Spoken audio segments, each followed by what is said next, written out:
Less than 4% of privately built Doomsday bunkers in North America have ever been re-entered by their owners after initial stocking. This is the life story of a practice part crime, part curiosity, part unintended consequence of wealth that grew in the shadows of modern fear and ended up exposing the limits of both preparation and secrecy. It was not born out of rebellion. It came from a gap between the idea of survival and the reality of abandonment.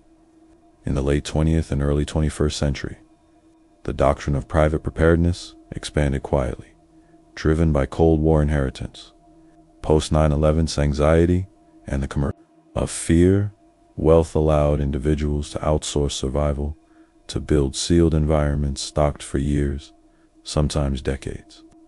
Lesser known fact: early luxury bunker designs often overestimated food shelf life by up to 30% due to optimistic assumptions about humidity control.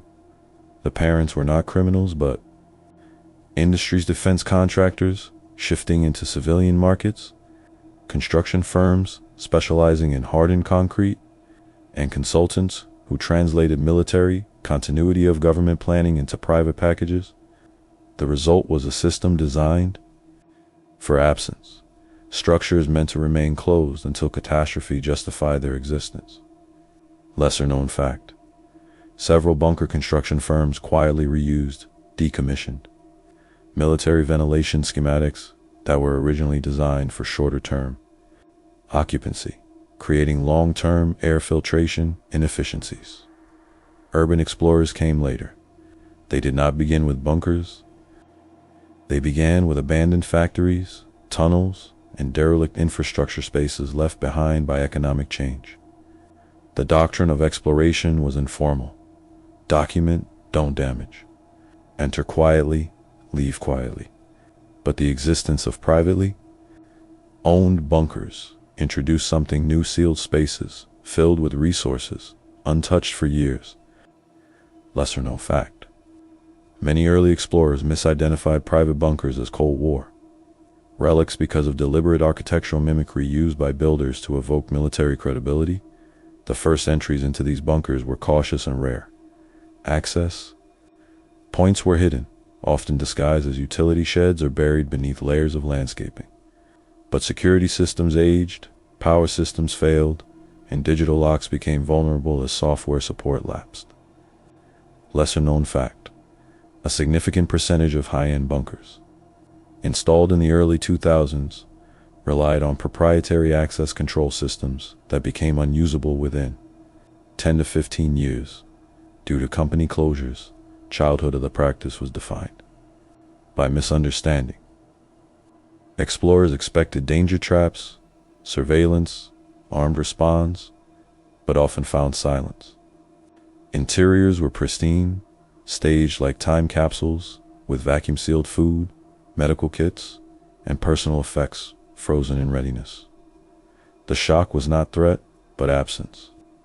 Lesser known fact: psychological studies of abandoned preparedness environments show that intact personal items, family photos, handwritten notes produce stronger emotional responses than signs of decay. Small changes mattered more than dramatic discoveries. Learning how to interpret ventilation shafts, how to trace power lines, how to identify maintenance access points. These skills define success. The mythology of dramatic break-ins faded. The reality was patience and observation. Lesser known fact: many bunker entrances were designed with redundant manual overrides that were rarely documented in owner manuals, but could be inferred from standard engineering practices. Growth came with documentation. Photos and videos circulated online, often anonymously. Patterns emerged: common layouts, recurring brands of filtration systems, standardized storage solutions. The system around the practice matured, not through organization, but through shared knowledge. Lesser known fact: a surprising number of bunkers used identical shelving systems, sourced from commercial warehouse suppliers, creating recognizable signatures across unrelated builds. Logistics of exploration became more sophisticated. Teams carried air quality monitors, mapping tools, and protective gear. The risk was not confrontation, but environment-stale air, moles, structural instability. Manuals were informal but precise, passed through forums and private groups. Lesser-known fact: carbon dioxide buildup in sealed bunkers without active ventilation can reach dangerous levels within days, even if oxygen levels appear normal. Standardization of bunker design unintentionally aided explorers. Once a few layouts were understood, others became predictable. Entry points, control rooms, storage areas patterns repeated. The wealth that funded these spaces also drove a preference for proven designs, reducing variation. Lesser-known fact: some luxury bunker companies offered turnkey packages with nearly identical floor plans, differing only in cosmetic finishes. The peak of the practice came when access intersected with storytelling. A single well-documented exploration could reveal not just the space, but a narrative: who built it, what they feared, how they planned to survive. The bunkers became artifacts of a mindset, not just structures. Lesser-known fact: analysis of stored supplies often reveals preparation for specific scenarios. Pandemics, nuclear fallout, civil unrest, based on the types of protective gear and literature included. One defining scenario involved a multi-level bunker designed for extended family occupancy. It contained years of food, medical facilities, and recreational areas. The system worked on paper-redundant power, water recycling, air filtration, but its effectiveness depended on maintenance and human presence. Without those, it was a sealed museum. Lesser-known fact: water purification systems in long-in-use bunkers often fail due to microbial growth in stagnant components. Despite initial sterilization, why did it work for explorers, not for owners? Because the design assumed activation under crisis, not long-term dormancy. Systems degrade when unused, knowledge fades. The bunker, as a concept, was optimized for a moment that never came. Lesser-known fact: periodic maintenance schedules recommended by manufacturers were frequently ignored, with some owners visiting their bunkers less than once every 2 years. The cost was not just legal risk, it was psychological. Entering a space built for survival forces, confrontation with the idea of collapse. Every stocked shelf is a calculation of fear.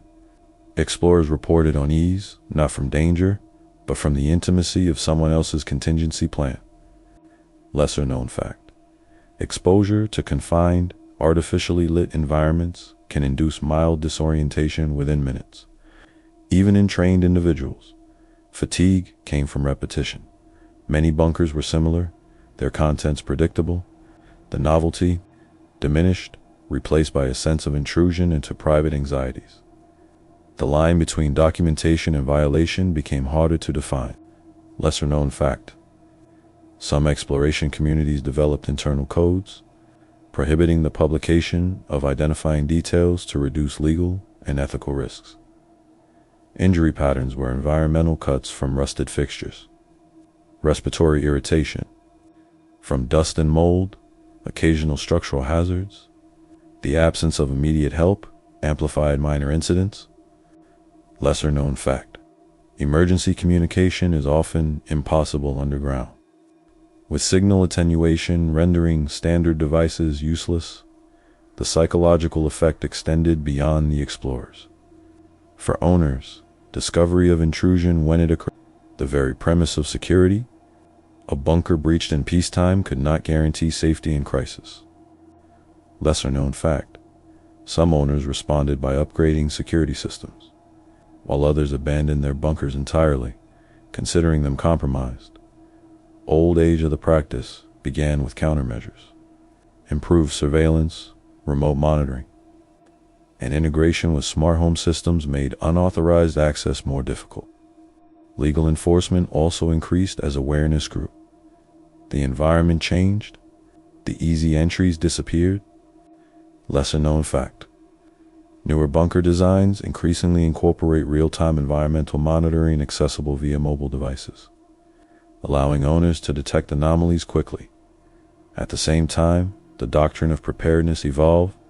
Focus shifted from isolated bunkers to distributed resilience community planning, diversified resources, adaptability. The static bunker, once a symbol of control, appeared rigid in a dynamic threat landscape. Lesser known fact: modern resilience planning emphasizes mobility and redundancy over fixed location survival strategies. Replacement did not come from a single technology, but from a shift in thinking. The idea of survival moved outward, away, from sealed rooms toward networks and flexibility. The bunker remained, but as one element among many. Lesser known fact: some former bunker owners repurposed their spaces for non-emergency use as wine storage, data centers, or secure archives. Legacy is not measured in the number of bunkers built or entered. It is measured in what was learned. Designers learned that systems must account for time, not just crises. Explorers learned the limits of curiosity when it intersects with privacy. Owners learned that security is not a static purchase, but an ongoing process. Lesser known fact: interdisciplinary studies of preparedness now include psychological resilience as a core component, recognizing that survival is not purely logistical. What later designs copied was not the bunker itself, but the attention to redundancy, the integration of life support systems, the attempt to anticipate failure. What was left behind was the illusion of permanence.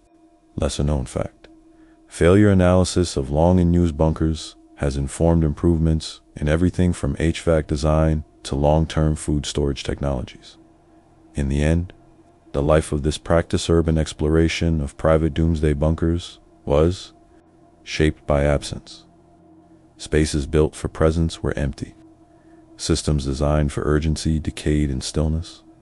And those who entered found not danger, but evidence of fear, of preparation, of the human desire to outlast uncertainty. Less than 12% of privately commissioned survival bunkers built between 1995 and 2015 were ever fully stress-tested under live occupancy conditions. This is the continuation of a life story of a practice that did not belong to war or industry alone, but to the quiet intersection of wealth, fear, and curiosity, and to the people who learned how to enter what was never meant to be seen. Growth did not arrive all at once. It spread in fragments: one map tunnel here, one decoded access panel there, one recovered maintenance manual uploaded anonymously. The knowledge base expanded without leadership, shaped by trial and error rather than doctrine. Lesser known fact: several widely shared bunker schematics online originated from HVAC subcontractors rather than primary builders, making airflow layouts easier to interpret than structural blueprints. The system around the practice became more technical. Explorers stopped thinking in terms of breaking in and started thinking in terms of system failure analysis. They studied drainage, power redundancy, corrosion pattern signs that revealed where time had weakened in tension. Lesser known fact: groundwater intrusion is responsible for over 40% of long-term degradation in underground private bunkers, often entering through cable conduits rather than structural cracks. Standardization continued to work against secrecy. Builders reused suppliers, reused designs, reused installation crews. What was efficient for construction became predictable for intrusion: a certain type of blast door hinge, a specific brand of pressure gauge, a familiar layout of control panels. These became clues. Lesser known fact: some high-end bunker doors, rated for extreme pressure, were installed with commercial-grade hinges that became the weakest mechanical point after years of disuse. Logistics matured in quiet ways. Teams carried duplicate lighting, analog tools in case of electronic failure, and written notes rather than relying entirely on digital storage. The environment demanded redundancy, even for those who entered it temporarily. Lesser known fact: LED lighting systems installed in early luxury bunkers often degraded faster than expected due to heat buildup in sealed fixtures. leading to sudden total darkness when power was restored. There was also a shift in purpose. Early explorations focused on discovery, finding the bunker, entering it, documenting it. Later phases focused on interpretation. What did the supply choices reveal? Why was one room overbuilt while another was minimal? The bunker became a document, not just a space. Lesser known fact. Comparative analysis of bunker libraries shows a disproportionate inclusion of medical reference books over practical engineering. Manuals, suggesting a bias toward health concerns over infrastructure maintenance. P came quietly, without announcement. It was not a single event, but a convergence. Mature knowledge, accessible targets, and an audience ready to consume the narratives. The most defining explorations were not the largest or most luxurious, but the most complete spaces where everything remained intact, from stored fuel to personal letters. Lesser known fact. Diesel fuel stored in bunker conditions can degrade significantly within 12 to 18 months without stabilizers, rendering backup generators unreliable despite full tanks. One scenario illustrates the peak. A team entered a bunker designed for long-term isolation. The systems were intact enough to be understood, but not functional enough to be trusted. They mapped it methodically: airflow paths, water storage, waste systems, reconstructing the intended life of its occupants. Lesser known fact. Waste management systems in many private bunkers relied on composting designs that require regular biological input, failing completely when left unused for extended periods. Why did it work for them? Because they approached it as analysis, not adventure. They did not rely on the bunker, they studied it. The design revealed itself under scrutiny, its assumptions visible in every component. Lesser known fact. Redundancy in bunker systems often followed a two-layer model primary and backup rather than a three-layer redundancy used in military systems, leaving a single point of failure after one breakdown. The cost deepened. Time spent underground distorted perception ores felt longer, distances felt shorter. The absence of natural reference points affected judgment. Lesser known fact. Human circadian rhythms begin to drift within 48 hours in environments without natural light cues, even with artificial lighting cycles. Fatigue accumulated not just physically but cognitively.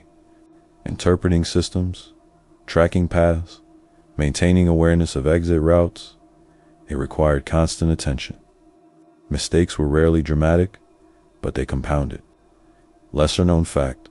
Navigation errors in confined, repetitive environments increase. Significantly after just 90 minutes without external reference markers, fear changed shape. It was no longer about being caught. It was about being wrong, misjudging air quality, misreading structural integrity, overlooking a hazard. The environment punished assumptions. Lesser known fact. Oxygen levels can remain within safe ranges, while carbon dioxide reaches harmful concentrations, creating a false sense of security in enclosed spaces. There were also quieter costs. Seeing how others prepared for catastrophe, what they prioritized, what they feared left a mark. Patterns emerged, emphasis on isolation, control, self-sufficiency, but also blind spots: maintenance, adaptability, human factors. Lesser known fact. Surveys of preparedness planning consistently show underestimation of psychological stress has a critical failure factor in long-term isolation scenarios. Old age began when the balance shifted. Security improved, yes, but more importantly, interest fragmented, the novelty faded. The risks became clearer, the legal consequences more tangible. What had once been a frontier of curiosity became a narrowing field. Lesser known fact. Several online communities dedicated to urban exploration implemented strict vetting processes, reducing open sharing of sensitive locations. Countermeasures were not just technological, they were conceptual. Owners began to Think differently about secrecy, less about hiding the entrance, more about monitoring the system.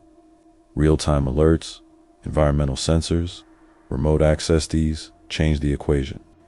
Lesser known fact. Integration of cellular-based monitoring allowed some bunker systems to report status even when primary power was offline. At the same time, the bunkers themselves changed. New designs emphasized usability, not just survivability. They were built to be lived in occasionally, not just in emergencies. This reduced the decay that had once made them vulnerable. Lesser known fact. Regular occupancy cycles significantly extend the functional lifespan of air filtration and water systems by preventing stagnation and component degradation. Replacement was subtle. The practice did not end. It evolved into something quieter, more selective, fewer entries, more analysis, less exposure.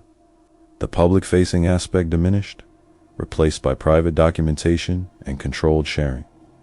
Lesser known fact. Some former explorers transitioned into consulting roles, advising on bunker design and security based on their experiences. Legacy settled in layers. For builders, it exposed the importance of long-term maintenance and realistic assumptions. For owners, it challenged the idea that security could be purchased and forgotten. For explorers, it redefined the boundaries of curiosity. Lesser known fact. Cross-disciplinary studies now use abandoned bunkers as case studies in system design failure, particularly in the interaction between technology and human behavior. What later designs copied was not the secrecy, but the lessons. Better redundancy, better monitoring, better integration of human factors. What they avoided was the illusion that a sealed space could remain perfect indefinitely. Lesser known fact. Advances in smart materials and self-diagnosing systems are being incorporated into modern shelters to address long-term degradation. The practice leaves behind a record, not of intrusion, but of exposure. It showed what happens when preparation is paused, when systems wait too long for a moment that may never come. It revealed that survival is not just about building, but about sustaining. And it ends not with a collapse, but with a realization a bunker can preserve. Supplies, systems, even air budget, cannot preserve intention without presence,